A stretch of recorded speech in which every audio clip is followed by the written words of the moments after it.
दोस्तों स्वागत है सभी का एग्जाम से डेमस यूट्यूब चैनल पर। वार्षिक परीक्षा 2023 केमिस्ट्री क्लास 11th का एक और इम्पॉर्टेंट पेपर B20,000 कोड है। इसका 70 नंबर का पेपर होता है। हम जानते हैं, इसको सॉल्व करेंगे, समझेंगे अच्छे से कैसा आ रहा है पेपर अलग अलग कॉलेज में। अगर कोड आपका मिलता है तो सेम आ ही जाएगा पेपर। अगर ना भी सेम आया तो ज़्यादातर क्वेश्चन तो आपके पेपर में आएंगे ही, क्योंकि ये सारे क्वेश्चन इंपॉर्टेंट हैं, इनको सॉल्व करके ज़रूर जाना। तो दोस्तों यहाँ पर निर्देश पढ़ने से पहले कमेंट बॉक्स में आप बताओ कि आप वीडियो कहाँ से देख रहे हो, कौन से शहर, कौन से गांव और कौन सी जगह से आप ये वीडियो देख रहे हो। कमेंट बॉक्स में ज़रूर बताना, अपना नाम भी ज़रूर बताना, क्या पढ़ाई कर रहे हो ये भी ज़रूर बताना, कौन सी क्लास में हो। तो 11th में हो गए, ऑब्वियस सी बात है। निर्देश यहाँ पर देख लो कि प्रारंभ में 15 मिनट परीक्षार्थियों को प्रश्न पत्र पढ़ने के लिए दिए गए हैं। सभी प्रश्न अनिवार्य हैं, प्रत्येक प्रश्न के अंक उसके सामने अंकित हैं। इसके बाद यहाँ पर लिखा हुआ है कि गणनात्मक प्रश्नों में, यानी कि जो न्यूमेरिकल वाले प्रश्न हैं उसमें गणना के समस्त पद कीजिए, जहाँ आवश्यक हो रासायनिक समीकरण भी दीजिए। सबसे पहला है, कार्बन परमाणु में अयुग्मित इलेक्ट्रॉनों की संख्या कितनी है। कार्बन परमाणु में अयुग्मित इलेक्ट्रॉनों की संख्या कितनी है। तो कार्बन का देखो परमाणु क्रमांक होता है 4। अब इसका जब हम इलेक्ट्रॉनिक विन्यास करेंगे तो कार्बन का परमाणु क्रमांक 6 होता है, तो 2,4 होता है। ठीक है, तो 2,4 तो 1s2 2s2 और 2p2। तो अयुग्मित इलेक्ट्रॉन की अगर बात की जाए तो अयुग्मित इलेक्ट्रॉन p में कितने होंगे, 2 होंगे। तो p ऑर्बिटल में 2 अयुग्मित इलेक्ट्रॉन होंगे इस तरह से। बट जो s वाला है वो 1 इलेक्ट्रॉन कूद के pz में पहुंच जाता है, तो टोटल यहाँ पर 4 अयुग्मित इलेक्ट्रॉन हो जाते हैं। यही रीज़न है कि 4 कोवैलेंट बॉन्ड बनाता है। बी वाला ऑप्शन, दूसरा वाला ऑप्शन सही है। इनमें किसका आकार सबसे बड़ा होगा, किसका आकार सबसे बड़ा होगा। तो यहाँ पर देखो, इसमें भी टोटल इलेक्ट्रॉन 10 हो जाएंगे, इसमें भी 10 हो जाएंगे, इसमें भी 10, इसमें भी 10। तो अब यहाँ पे ये होगा प्रभावी नाभिकीय आवेश कम होगा जिसका, यानी कि जिसका परमाणु क्रमांक कम होगा उसका साइज बड़ा होगा, क्योंकि वहाँ पर वो उतनी अच्छे से इलेक्ट्रॉन को अपनी तरफ नहीं खींचेगा। तो C4 निगेटिव ये वाला जो ऑप्शन है ये करेक्ट होगा, क्योंकि इस कार्बन का परमाणु क्रमांक यहाँ पर सबसे कम है 6, इसका होता है 7, इसका होता है 8, इसका होता है 9। तो यहाँ पर सही ऑप्शन हो जाएगा तीसरा वाला। इसके बाद यहाँ पर है, निम्न में से विसरण की दर किसकी सबसे अधिक होगी। तो हम जानते हैं कि विसरण का जो ग्राहम का विसरण नियम है वो कहता है कि जो विसरण की दर होती है वो गैस के घनत्व के वर्गमूल के व्युत्क्रमानुपाती होती है। इसका मतलब क्या हुआ, अगर किसी गैस का घनत्व ज़्यादा होगा तो उसके विसरण की दर कम होगी, विसरण की दर उसकी कम होगी। तो अब घनत्व किसका ज़्यादा होगा, घनत्व किसका ज़्यादा होगा, तो घनत्व का सूत्र होता है m/v, यानी कि द्रव्यमान जिसका ज़्यादा होगा घनत्व उसका ज़्यादा होगा। तो यहाँ पर आप अणुभार कैलकुलेट कर लो, जिसका अणुभार ज़्यादा होगा उसके विसरण की दर यहाँ पर सबसे कम निकलेगी। ज़रा अब आप कमेंट बॉक्स में बताओ कि किसके विसरण की दर सबसे कम है, NH3 की, CH4 की, H2 या फिर ऑक्सीजन की। इसको ज़रा कमेंट बॉक्स में बताओ, आप सॉल्व करके बताना। वेग स्थिरांक ताप बढ़ाने पर, जो वेग स्थिरांक का मान होता है, Kc का मान होता है, वो ताप बढ़ाने पर बढ़ता है। दूसरा वाला विकल्प सही है, ताप बढ़ाने पर बढ़ेगा, वेग स्थिरांक का मान ताप बढ़ाने पर बढ़ेगा। अब यहाँ पे देखो पूछा गया है O3 तथा H2O2 में ऑक्सीजन की ऑक्सीकरण संख्या का बताइए।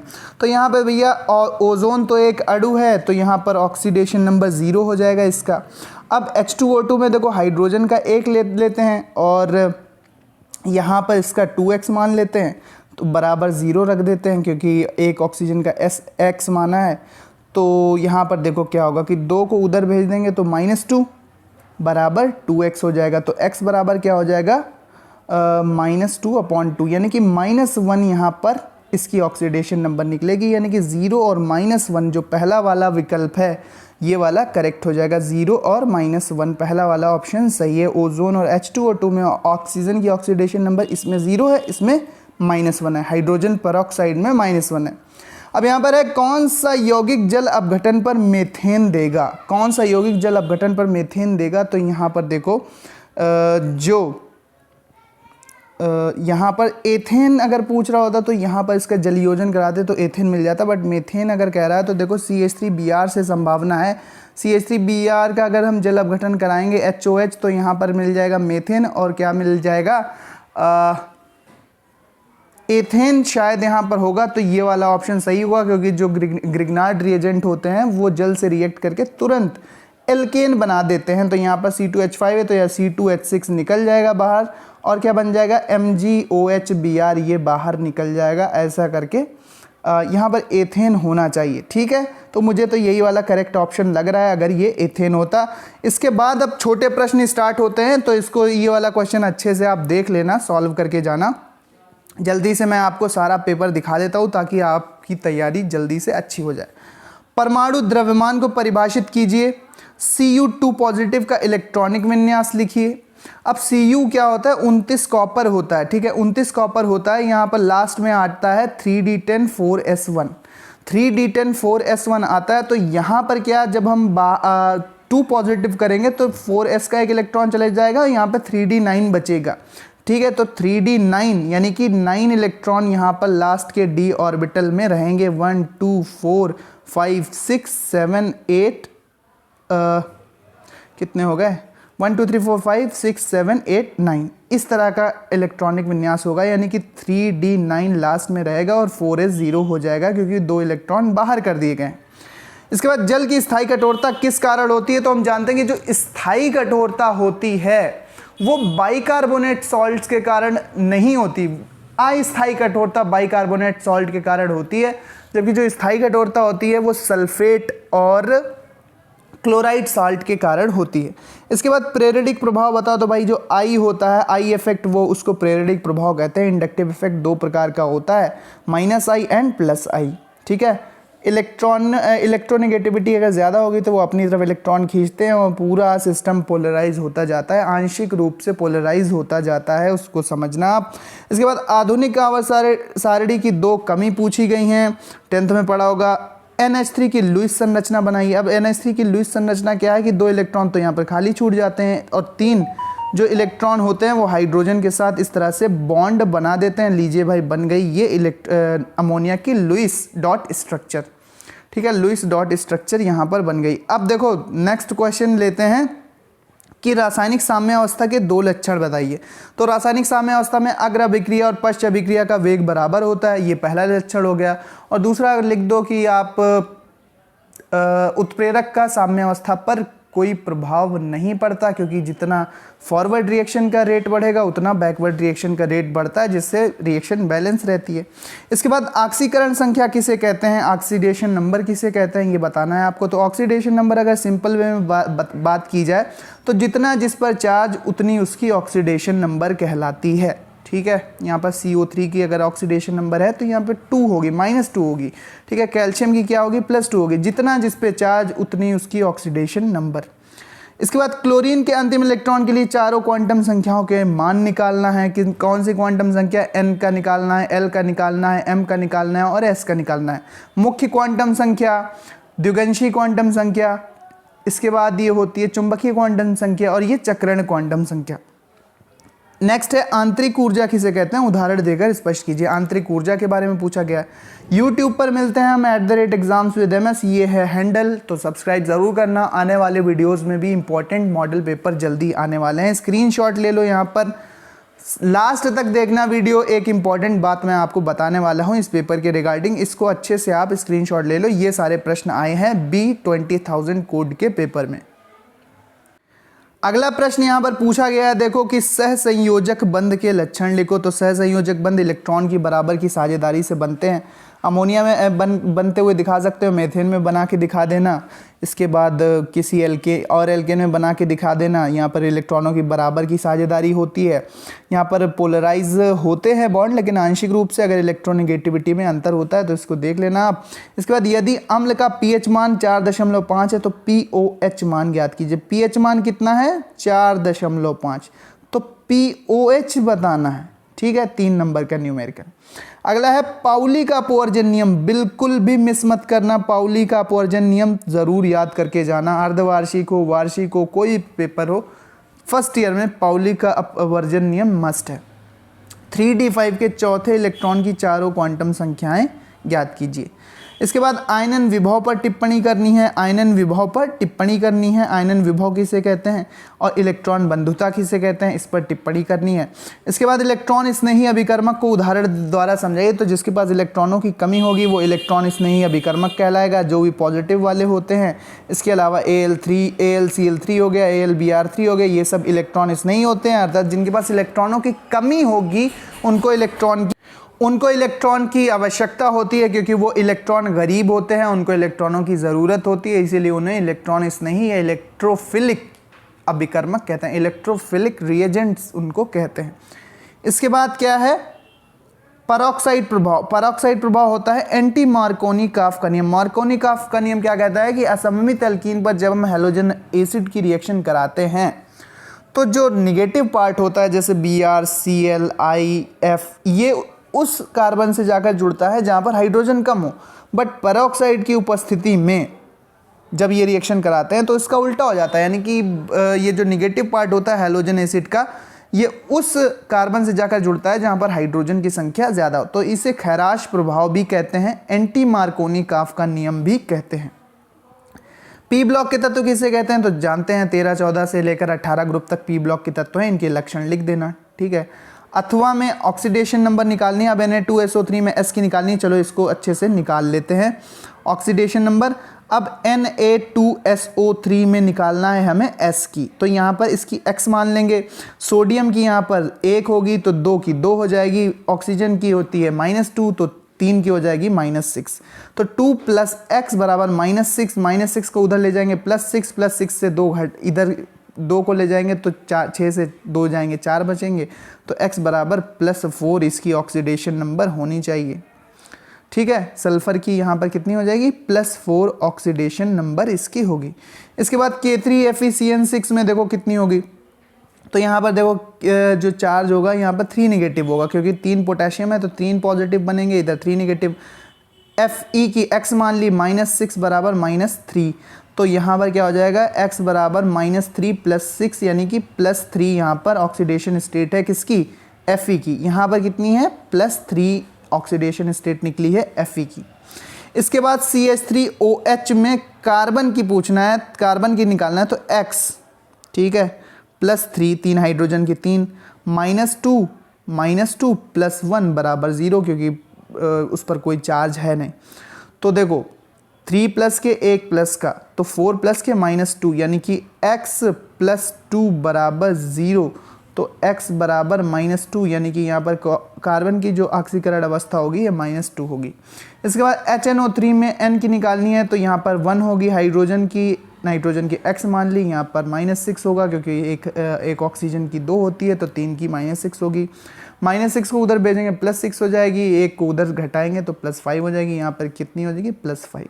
यहाँ पर +5 निकली, यहाँ पर +3 निकली है, यहाँ पर +4 निकली और यहाँ पर -2 निकली थी। तो इस तरह से ऑक्सीडेशन नंबर निकाल लेंगे। अब आप बताओ कि NaNO3 यानी सोडियम नाइट्रेट में नाइट्रोजन की कितनी निकलेगी, NaNO3 में नाइट्रोजन की कितनी निकलेगी ऑक्सीडेशन संख्या, कमेंट करके बताओ। NaNO3 में नाइट्रोजन की ऑक्सीडेशन नंबर निकाल के आपको कमेंट में बताना है।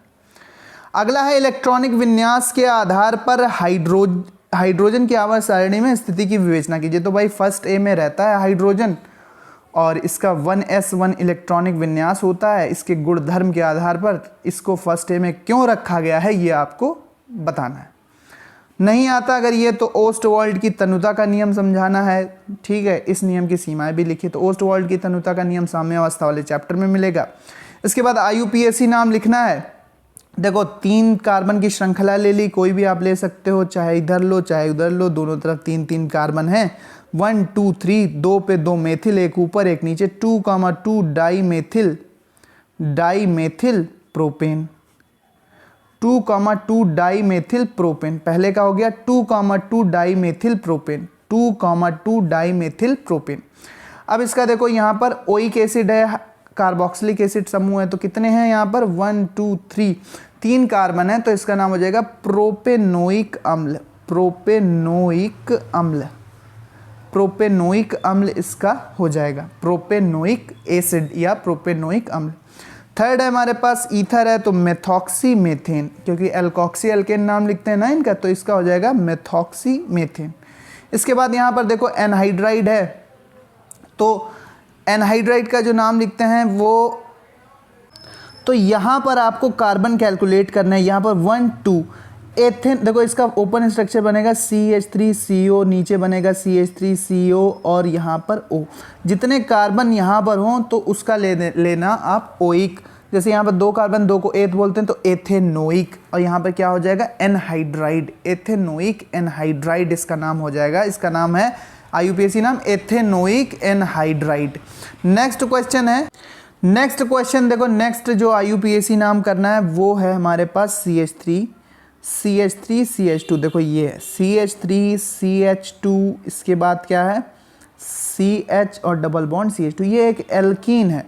तो 1 2 3 4, तो 4 है तो ये हो जाएगा ब्यूटीन। 4 को ब्यूट बोलते हैं ना, तो ब्यूटीन, और फर्स्ट पे ही डबल बॉन्ड लगा हुआ है तो ब्यूटीन 1, और 1 को इग्नोर भी कर सकते हैं तो ब्यूटीन इसका IUPAC नाम होगा, ब्यूटीन या ब्यूटीन 1। ठीक है, अब देखो, अब ये भी ने, अब इस IUPAC नाम नॉमेनक्लेचर के भाई रूल्स नहीं आते, तो यहाँ पर बेंजीन का हैलोजनीकरण, नाइट्रीकरण और सल्फोनीकरण। अब बेंजीन का हैलोजनीकरण देखो कितना सिंपल होता है। बेंजीन लीजिए, ठीक है, बेंजीन लीजिए, इसकी अभिक्रिया आपको करानी है क्लोरीन के साथ, Cl2 के साथ इन प्रेजेंस ऑफ FeCl3। तो यहाँ पर क्या बन जाता है कि यहाँ पर क्लोरो ग्रुप जुड़ जाएगा, यहाँ पर था बेंजीन, ये हो गया क्लोरोबेंजीन, और यहाँ पर HCl बाहर निकल जाएगा, क्योंकि जहाँ पर क्लोरो जुड़ेगा जाकर वहाँ से एक हाइड्रोजन बाहर जाएगा, तो यहाँ पर HCl बन जाएगा। इसी तरह से ब्रोमीन के साथ जब अभिक्रिया करेंगे तो benzene plus Br2 in presence of FeBr3, ये जो है FeBr3 हैलोजन वाहक है, तो यहाँ पर क्या जुड़ जाएगा ब्रोमीन यानी कि ब्रोमोबेंजीन, और यहाँ से H निकला तो एक Br यहाँ से बचा तो HBr हो जाएगा।